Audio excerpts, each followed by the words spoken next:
Rekaman penggunaan amunisi artileri presisi tinggi Krasnopol di rumah-rumah yang diduduki militer Ukraina ramai beredar di media sosial Telegram pada Rabu 22 Februari 2023. Dalam video tersebut dengan jelas menunjukkan semua keuntungan dari proyektil yang dipandu. Satu proyektil benar-benar mengenai satu target dari serangan pertama tanpa membidik, seperti yang terlihat dalam rekaman. Rumah-rumah yang menjadi target penyerangan militer Rusia hancur total dan tak menyisakan apa-apa. Terhitung, lebih dari 3 bangunan yang berhasil dibuat tentara Rusia hancur berkeping-keping. Akibatnya, kerugian besar terus mengikuti perjalanan militer Ukraina.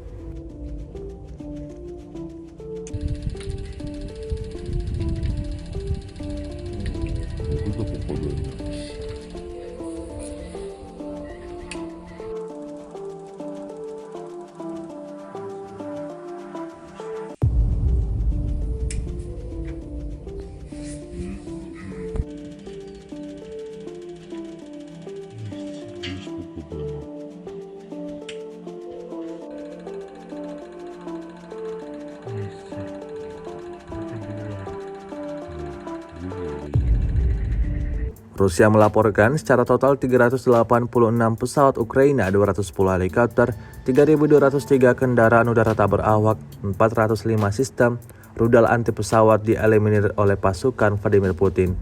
Dari kubu Kiev, Kementerian Pertahanan Ukraina melaporkan 760 tentara Rusia dieliminir dalam 24 jam terakhir.